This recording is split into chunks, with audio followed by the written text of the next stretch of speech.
Welcome back to the Falls, your go-to destination for immersive audiobook experiences.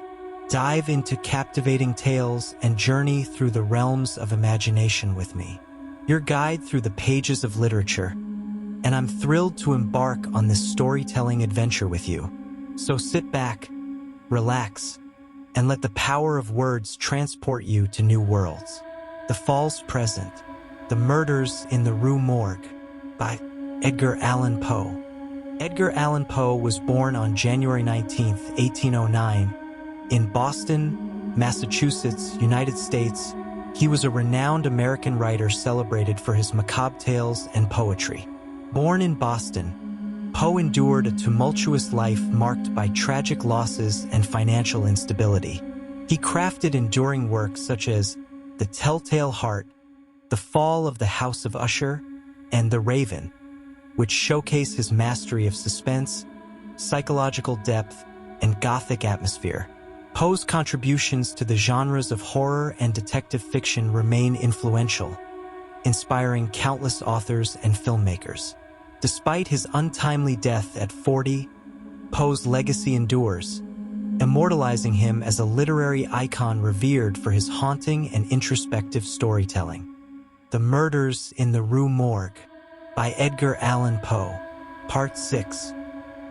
My friend Dupin was now certain that the murders in the Rue Morgue had been done by a wild animal of the jungle, the man-like animal known as an orangutan. The animal had escaped from its owner, he thought, and the owner was probably a sailor. He had put a notice in the newspaper that the man who owned the orangutan could have it again if he came to our house to get it.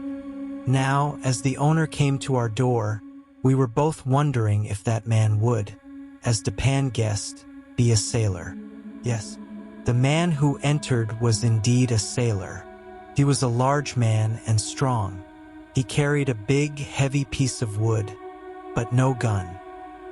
He said to us in French, "Good evening. Sit down, my friend. I suppose you have come to ask about the orangutan.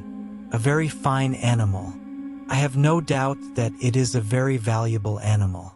How old do you think it may be? I have no way of guessing how old it is, but it can't be more than 4 or 5 years old. Have you got it here?" No. We have no place for it here. You can get it in the morning. Of course you can prove it is yours. Yes, I can. I wish I could keep it. I would like to have it. Of course I will pay you for finding and keeping the animal. Anything within reason. Well, that is very fair indeed. Let me think. What shall I ask for? I know. Let this be my pay. Tell me everything you know about the murders in the Rue Morgue. As quietly as he had spoken, Dupin walked to the door, locked it, and put the key in his coat. At the same time, he took a gun out of his coat and placed it on the table. The sailor's face had become red. He jumped to his feet and reached for his stick of wood. But in the next moment, he fell back into his chair, trembling. His face became quite white, bloodless. He spoke not a word. His eyes were closed. "My friend, you must not be afraid. We are not going to hurt you. I know very well that you yourself are not the killer. But it is true that you know something about him or about it. From what I have already said, you must know that I have ways of learning about the matter, ways you could never have dreamed of. Now, I know that you yourself have done nothing wrong. You didn't even take any of the money. You have no reason to be afraid to talk and to tell the truth. It is a matter of honor for you to tell all you know. And you know who the killer is. So help me God. I'll tell you all I know about this, all I know. But I don't expect you to believe 1/2 of what I say, not 1/2. Still, I didn't kill anyone, and I'll tell the whole story if I die for it. It was that animal, the orangutan. About a year ago, our ship sailed to the Far East, to the island of Borneo. I had never before seen Borneo, The forest, the jungle, was thick with trees and other plants, and hot and wet and dark. But a friend and I, we went into that forest for pleasure. There we saw this orangutan, a big animal. But we were two and we caught it. We took it with us on the ship. Soon, however, my friend died and the animal was mine. But it was very strong and caused a lot of trouble. In the end, I brought it back to Paris with me. I kept it in my house, in my own house, carefully locked up so the neighbors could not know about it. The animal had cut one foot badly while on the ship. I thought that as soon as it got well I would sell it. I was certain it was of great value, and it was so much trouble to keep. I wanted to sell it soon. The night of the murders, very late, I came home and found the animal in my bedroom. It had got free, I don't know how. It held a knife in its hands and was playing with it. I was afraid. I didn't know what to do. When it saw me, it jumped up, ran out of the room and down the stairs. There it found an open window and jumped into the street. I followed, never far behind, although I had no hope of catching it again. The animal, with the knife still in its hand, stopped often to look back at me. But before I could come near enough to even try to catch it, the animal always started to run again. It seemed to be playing with me. It was nearly morning, but the streets were still dark and quiet. We passed the back of a house in the Rue Morgue.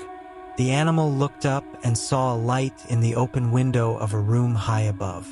It was the only lighted window in sight. The animal saw the metal pole, went up it easily and quickly, and jumped into the room. All this didn't take a minute. I didn't know what to do. I didn't know what I could do. I followed the animal. I too went up the pole. As I am a sailor, it was easy for me. But the open window was far from the pole and I was afraid to try to jump. I could see into the room, however, through the other window, which was closed. The two women were sitting there with their backs to the windows. Who can guess why they were not sleeping at that hour of the night? A box was in the middle of the floor. The papers which had been in the box were lying around on the floor. The women seemed to be studying some of these. They did not see the animal, which was just standing there watching, the knife still in one hand. But the old woman heard it and turned her head and saw the animal there, knife in hand, and then I heard the first of those terrible cries. When the animal heard the old woman's cry, it caught her by the hair and slowly moved the knife before her face. The daughter, filled with terror, fell to the floor and remained there without moving, her eyes closed. The old woman continued to cry for help, screaming with fear.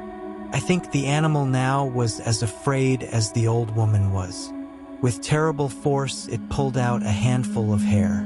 And when the woman, covered with blood, tried to run from it, the animal caught her again by the hair, and with one move of its arm it nearly cut her head from her body. Throwing down the body, the animal turned and saw that the daughter was moving, watching it with horror.